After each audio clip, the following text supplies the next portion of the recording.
Hello students, welcome you all in the next lecture of science. In the previous lecture, we have started with lesson number 6. The name of the lesson is Substances in Daily Use. Okay, and in that we have studied certain things. Okay, we have seen what is the meaning of substances and what is the meaning of objects, and from then we have studied about natural substances and man-made substances. Okay, so let us go through it once. As you have seen that here the objects are made up of substances and substances are made up of particles.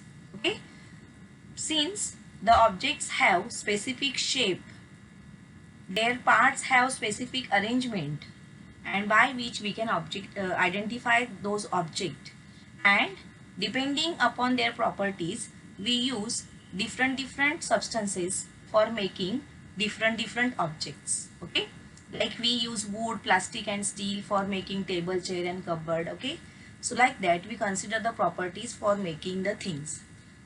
After that we have seen the substances and classify the substances according to their use, and I gave you two questions also which are open-ended question. I told you to complete in the workbook. I hope you must have completed it.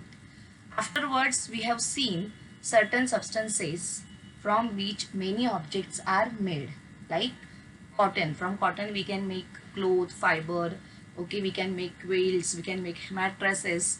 For like iron also, it is used for construction material, then griddles, then automobile spare parts.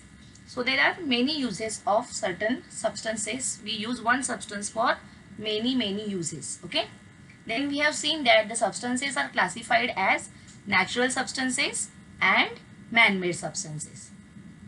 So substances which are available in nature are called as natural substances. We have seen this. And in that natural substances also we have seen two types, biotic substances and abiotic substances.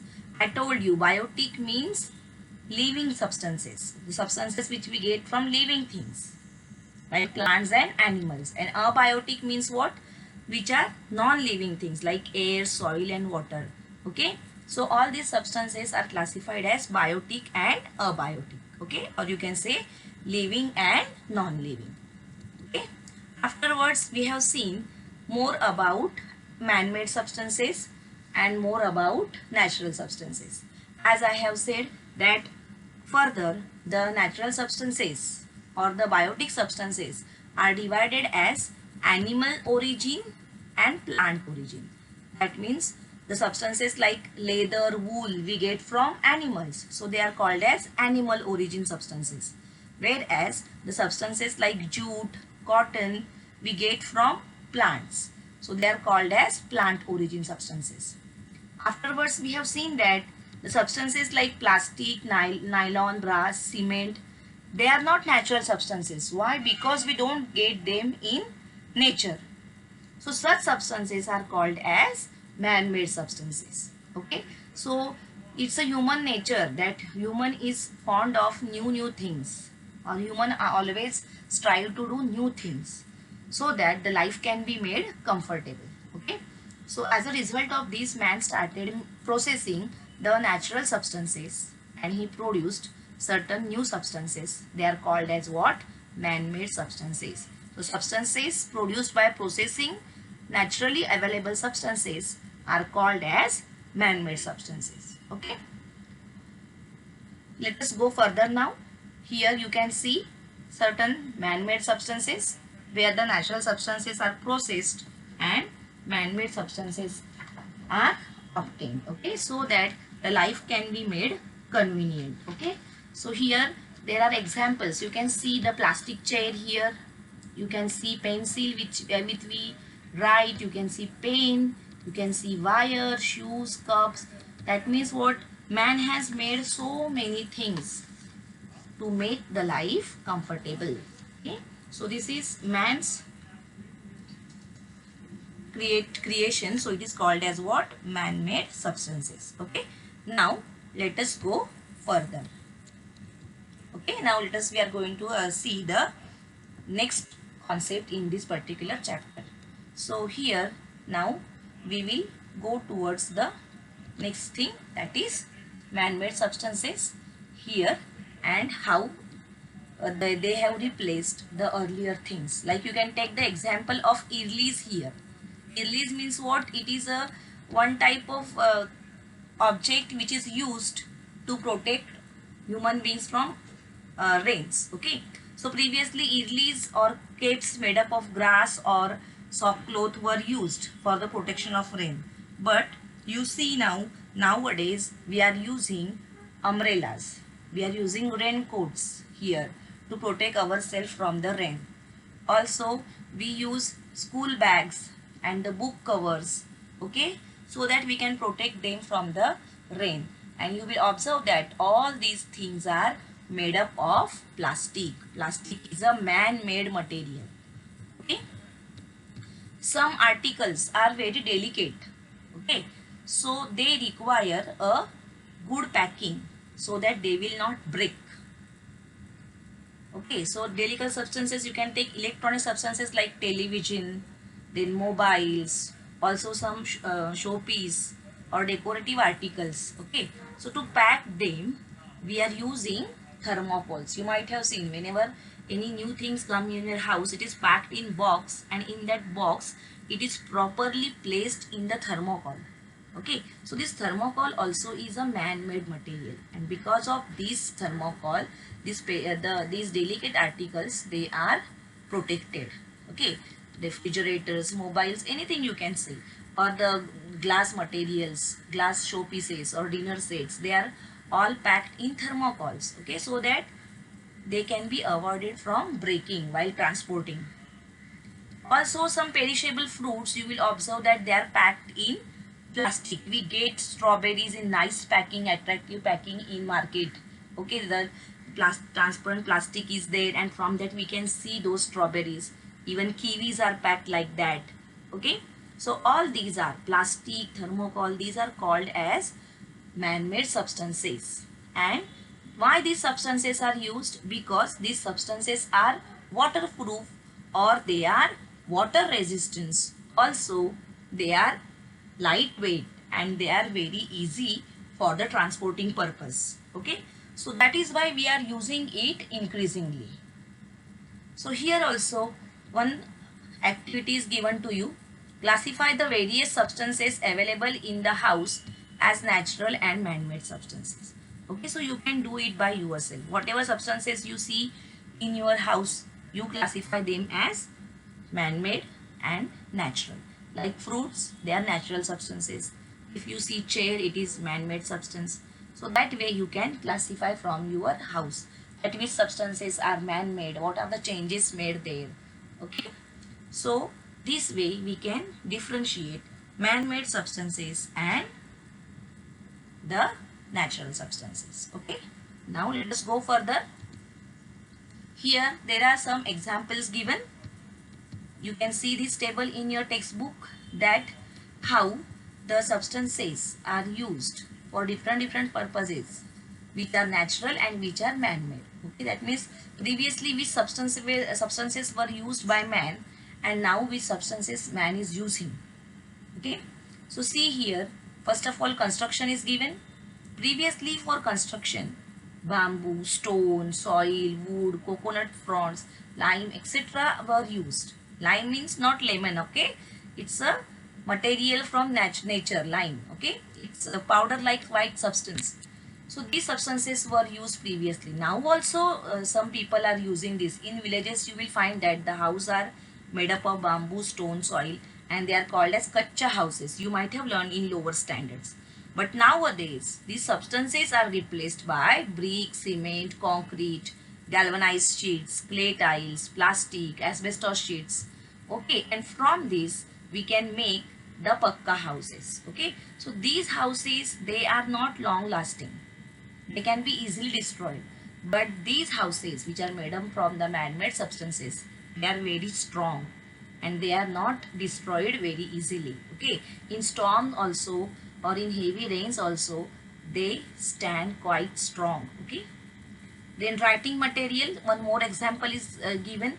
Previously, when the invention of pen and pencil was not done, people used to write with tree barks, leaves. Then burji patre means what? In place of paper, the leaf was used. It's called as what? Burji patre. Okay. Pens made from reeds. Then this is called as dhul patya, means this is also one type of leaf. Then stone slates were there, stone walls were there in caves. Then soil was used, or some colors were made from plants. Okay, so when the man-made substances were not invented, all these natural substances were used for the writing purpose. But nowadays what we find? We are having pens, we are having pencils, we are having different color pencils, then we have crayons, we have different plastic materials, metal materials, we have paper nowadays, notebooks. Okay, so many things are available now for writing. So all these substances are man-made substances. Man used natural substances, processed them, and from that all these materials are used. Okay. Next example is thread, fiber or yarn, means what? The clothes which we are using. Previously, strictly these three things which are obtained from nature, they were used. Cotton from cotton plant, silk from silkworms, and wool from sheep. But nowadays, the material like nylon and rayon is used, which is more durable, lightweight. Okay, so this certain changes you can see. Okay, so here only three fields are discussed. You can see many things nowadays. Many things are replaced by man-made materials. Okay, so here also you are provided with one table. That complete the table below, showing how substances of daily use are classified. Okay, so you have to complete it. You know that substances in daily use, how we are classified: natural substances and man-made substances. Okay, so in natural substances, further you have to write down the two classifications: biotic and abiotic. So abiotic is given, you will write down biotic here. Then here you have, for abiotic you have don't have choice here, but for biotic they are from plant origin, and here they are from animal origin. So animal origin example is leather, and plant origin you can write down the example as jute you can write, or cotton you can write, cotton thread you can write. And here for man-made substance you will give any one example. Like here you have given two examples, here also you can give one example. Like plastic, you can give the example of thermocol. Okay, so this is how you are going to complete this table in your textbook. Okay, now let us go further. We will now learn more about glass. Okay, how glass is prepared. So here for making glass, two natural substances are used. One is sand and the other is calcium carbonate. Okay, so glass is made up from these two substances, but again we cannot get these substances back from the glass. Okay, means we cannot reverse this. Glass is made up from these two, but again glass we cannot separate into sand or calcium carbonate. Okay, similarly, like you know that whenever the fruit ripes, it is not possible to revert it back again. Again we cannot get the raw fruit. Like green chilies, they turn red. Tomatoes, they turn red. Mangoes, they turn yellowish orange after ripening. Okay, but again we cannot change them to green color, or again we cannot change them to the raw things, or raw mangoes we cannot get from the ripe mangoes. Okay, so this is how we can say that these are permanent changes. We cannot reverse them. Similarly here man-made substances are the permanent one. These are the permanent changes. We cannot reverse them. Okay, so in short what we can say that while making man-made substances, the properties of the constituents undergo a change, and this change is due to the chemical reaction.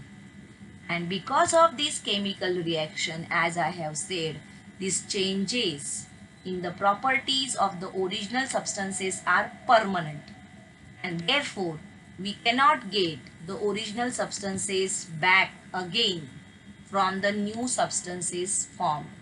Such changes are called as irreversible changes. We cannot change them back again. Like you know that ice can be converted to water. When we remove it from the fridge, ice get converted to water. Again water we can convert into ice by keeping in the fridge. That means this is reversible change. Okay, but such things are not possible here in case of glass, as I have said. Or you can take the example of plastic. Many substances are used together to make plastic, but again from the plastic we cannot get those substances back. Okay, so such changes, they are called as what? Reversible changes, where we cannot get the original things back from the new substance found. Okay, I hope you have understood this concept. Now let us go towards the production of man-made substance. Here in this we are going to see three substances. First is rubber, second is paper, and third is synthetic fibers or threads. Okay, so first let us see about rubber. Okay, so the next topic is production of substances, and from that first one is rubber. Okay, so here you will find that from your textbook this particular part in the past is removed, it is reduced. Okay, so put a cut on that. You are not going to study this part. You can read it for your extra information, but no question will be asked on this particular topic. Got it? So let us see more about rubber, or how rubber is produced. So here rubber is of two types, natural and artificial. So the natural rubber is obtained from the gum or the sap of the trees. When we have seen in the previous chapter, okay, when we have studied the characteristics of living thing, we see that living things excrete, and in that we see that the trees, they give out the gum, like drumsticks tree is giving out the gum, a rubber tree is giving out the gum. It is nothing but what? Waste product. Okay, but that is useful to us. So natural rubber is obtained from the gum or sap of the trees. This sap is called as latex. Always keep in mind, this sap is called as latex. Okay, so here the rubber is having a peculiar odor. Some specific odor is there, and it is white in color. Okay, so this naturally obtained rubber is processed further, and that is called as vulcanization of rubber. Okay, so what happens here is, in this process the rubber is heated with sulfur for 3 to 4 hours. Okay, now why sulfur is used? Because sulfur gives hardness to the rubber. Okay, so the use of sulfur here is to give hardness to the rubber. The rubber obtained from the nature is very soft, sticky substance. Okay, so to give it hardness, sulfur is mixed with it. And here the proportion of sulfur is different for different rubbers. That which type of rubber we want to make. So okay, so the proportion of sulfur is different for the different mixtures, which is determined by the purpose for which the rubber is to be used. Okay, like if we want to make the tough hard tires, then we have to make use of more sulfur here. Okay, so this process was given by the scientist Charles Goodyear. Okay, so he used this mixture first, and his invention is a great invention here, called as what? Vulcanization. And because of the invention of the hard rubber, it is possible for us to make the tires for different vehicles, and this brought a revolutionary change in the transportation. Now from rubber we can make different objects, like we can make erasers, we can make rubber balls, We can make toys. You can see this is eraser, this is ball, this is toy. So everywhere you will find that the hardness of the rubber is different. Here the hardness is too much, okay? It is too hard, it is too tough, okay? So here these all these rubbers, they can be obtained by varying the proportion of sulfur in them, okay? Like in rubber bands, the proportion of sulfur is very small, because rubber bands we need to stretch them, they must be elastic, okay? But in tires the proportion of sulfur used is more, because here stretching is not taking, we want toughness, we want hardness. So the proportion of rubber is more, the proportion of sulfur is more in the rubber which is used to make tires, okay? So in this way the vulcanization of rubber is a revolutionary invention which is given by the scientist Charles Goodyear, okay? Now let us go further. The next is paper, okay? So before that I will tell you that rubber is available abundantly in Brazil. Other countries also started cultivating rubber. Nowadays in India also the rubber is cultivated, and in Kerala the maximum production of rubber is there, okay? So in India also the rubber is cultivated now because it is an important product, okay? Next is paper. Paper is a substance or material formed due to intervening of cellulose fibers in grass, wood, rags or waste papers. Thus, paper is a kind of network of cellulose fibers, okay? So here paper is made from all the natural substances like grass, wood, rags, or the waste paper also is used, okay? So here what is done is the barks from the logs of coniferous trees is removed and the wood is broken into small pieces. Then it is mixed with chemicals and it is soaked for a long time, and thus the pulp is formed, and afterwards the dyes are mixed in that and the paper is formed. We are going to see actually how the paper is produced. We are going to see the manufacturing of paper here, which is our next topic here. So here one question is there, that paper and wood, you can see that here the wood is used, they are closely related, okay? So in nature you know what is the importance of trees. So if we want to save the trees, we need to use the paper sparingly.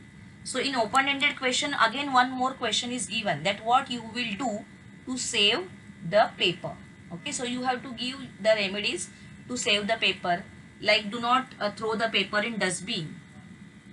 Instead of that, give it for recycling, okay? Then here in always remember, they have given you what you should do with the paper and what you should not do with the paper. Like, do not tear up the blank pages of a notebook. Do not throw away old notebooks with blank pages. You can take out those blank pages and you can bind it again to use them as the rough notebook or for other purposes, okay? Then here also the next thing is given, the blank sides of advertising pamphlets, inner side of postal envelopes, the blank sides of the calendar pages and other such writable surfaces can be used to make notes, lists, to cover books, etc. That means generally we throw away these things. After using, we throw away the calendar, we throw away the pamphlets. But if its one side is blank, we can certainly use it for writing. We can take out the notes on that. If we want to go to market, we can make a list on that. Instead of taking the blank paper, we can reuse this paper this way, okay? We have to utilize it to its fullest, okay? So these are the things which we can do for saving the paper. Then whenever possible, you have to make use of pencil, you have to make use of slate, so that you can erase and you can write there again. With the on the paper if you write with the pen, then it is permanent. You cannot erase it and the paper is wasted. So if you use pencil and if you use slate to write, then you can save paper here. Okay. Then whenever now when you are going to the next standard, you are giving all your books to the raddiwalas, or some of you they throw straight away in garbage. Okay, so you should not do this. Instead of this, you have to cooperate with the people who collect the paper from garbage, okay, or those who buy the scrap paper, okay, so that the paper can be recycled. So these people, they give the paper for recycling, and this recycled paper can be used further. So in this way we can save paper. Okay, now let us go further to see how the paper is made. Okay, so let us see here how the paper is made. You can see the diagram given here, how the paper is manufactured. So see here, trees are there first of all. So the logs of wood are taken from the trees. Then these logs are peeled. That means their bark is removed. The brown color part called as bark is removed from the tree. Afterwards, this wood is broken into small pieces. And in that some chemicals are mixed and it is kept for soaking for a long time. Afterwards, because of the chemicals here, it gets converted into the pulp. Okay. Then here, when the chemical reaction or chemical process is completed, then fibrous substances from the wood pulp are separated, and then in that the dyes are added. Okay. Then this pulp, which is ready now with the dyes, is pressed with the help of rollers. See, you can see how the paper is made, how the paper is pressed. Okay. Then afterwards the paper is dried, and then finally it is wound on the reels, and we get here paper which is winded on the, or which is wound on the reels. Okay, so this way the paper is manufactured. You can see the process. So you have seen that the trees are cut here for making of paper, and to save trees we should save paper and we should try to recycle the paper. Okay.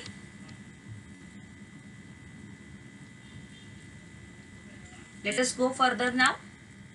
Here these three things are cancelled, so forget about this. Okay. Here you can see the questions also are there. Okay, so you will not study all these things. You will cut it. I have already given you the reduced portion, so make use of that. Let us go further now towards the next one, that is synthetic fibers or threads. Okay, here when we studied about the clothes, there we saw that the two words came, nylon and rayon. So here nylon and rayon, they are made up of what? Synthetic fibers.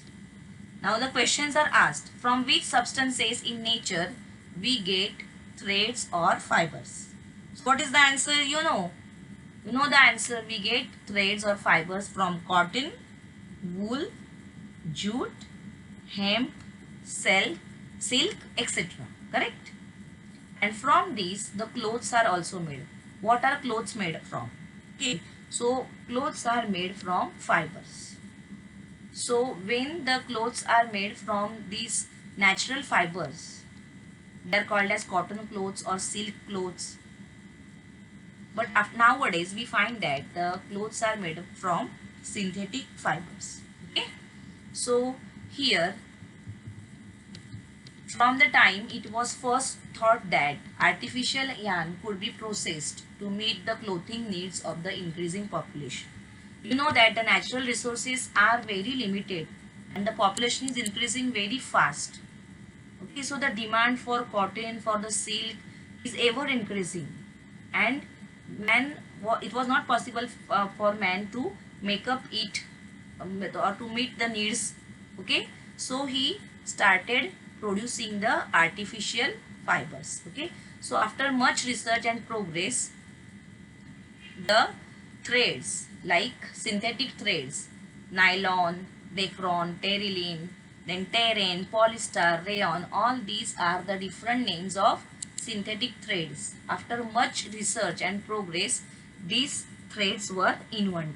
Okay, so here nowadays we see that almost all the articles are made up of these synthetic fibers, but in olden days all the articles were made from natural fibers. Okay, like when at a time of freedom, when the people were fighting for the freedom of India, that time how Gandhiji told to boycott the foreign clothes and to implement the khadi clothes. Okay, so this way in the beginning all these changes were done by the English people in India. Okay, they brought these synthetic fibers in India. Okay, afterwards all these things, means all the natural things, were replaced by nylon, rayon, terylene, acrylic, etc. So all these are what? Synthetic threads, and we can use many articles here made up of these synthetic fibers. You can see many synthetic fibers here. You can see the shine in these threads, and this shine you will not find in cotton. Okay, this shine is missing in the cotton threads. In the synthetic threads you will find this shine. Also the cotton threads are heavy, and here the synthetic threads are lightweight.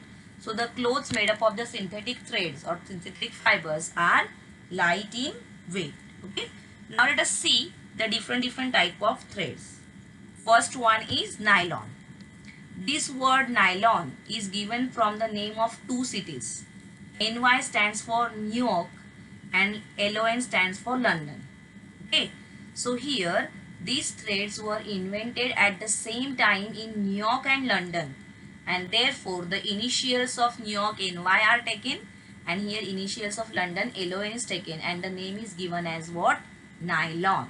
Okay, so here nylon threads, they are having shine, they are very strong, they are transparent, and they are water resistant also. Therefore they are used to manufacturing clothes, then fishing nets, ropes, etc. Okay, next is rayon. Here for making rayon, cotton and wood pulp is dissolved in the chemical.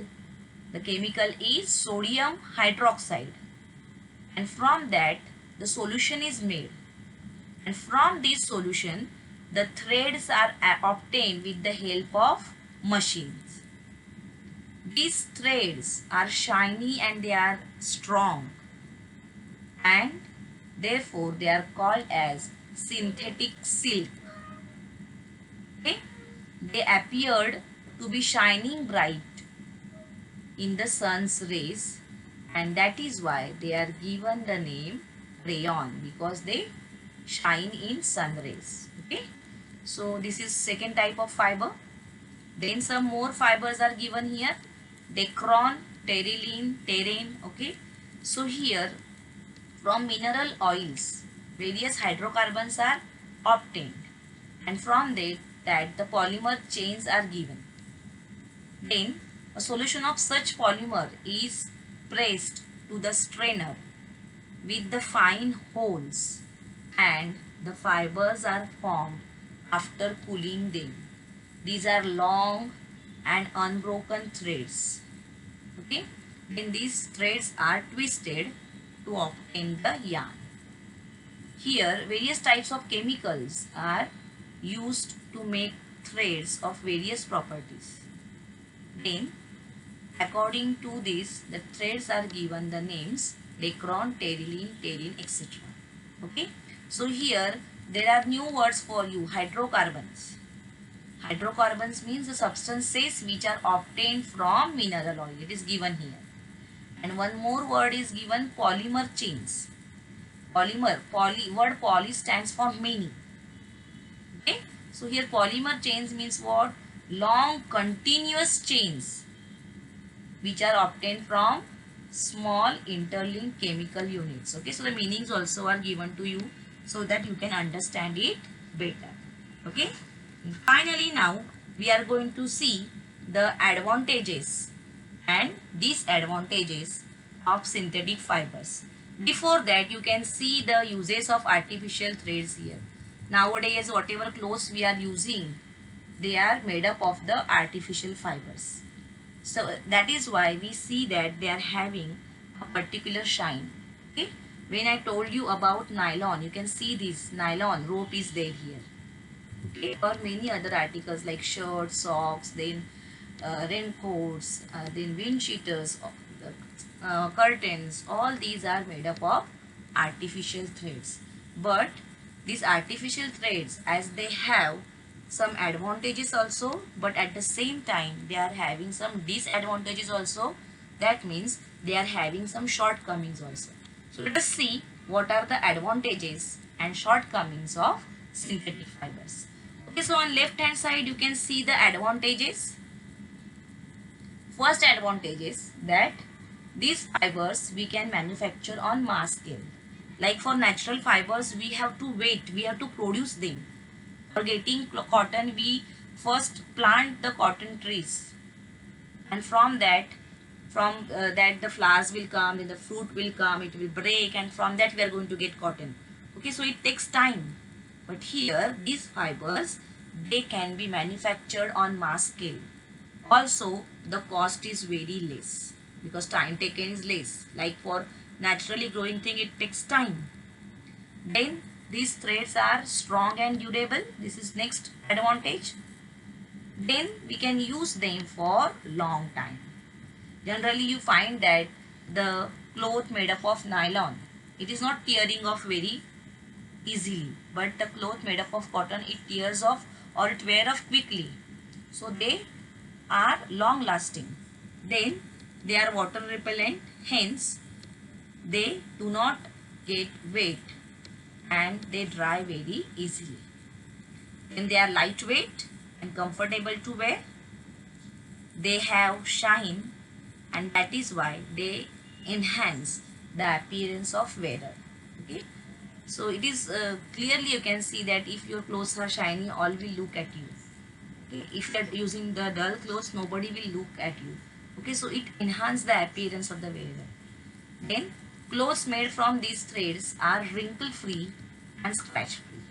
That means we don't have to iron it again and again. They are wrinkle free. We can use them after washing as it is. There is no need of ironing.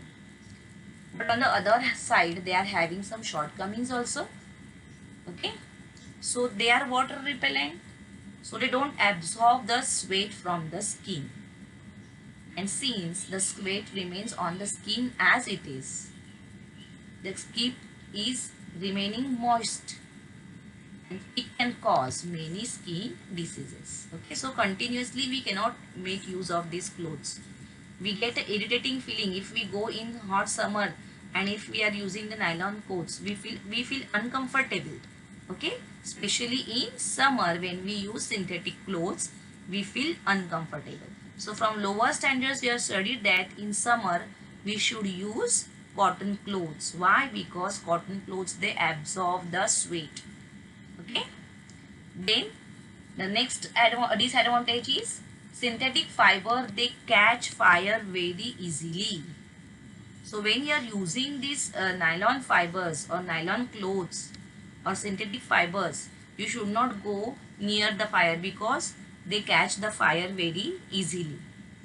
And in the disasters chapter, we have seen that how nylon cloth, they stick to the skin and they can cause the serious injuries. Okay, so if they catch fire, the cloth sticks to the skin and it can cause the serious injury. Okay, then the cotton cloth decomposes easily by microorganisms because they are natural threads. But these fibers, synthetic fibers, they do not get decomposed by the microorganisms. Okay, so this way we have completed chapter number 6. In the next lecture we will start with workbook exercise. Okay students, so till that, stay home, Stay safe. Take care of yourself. Thank you, students.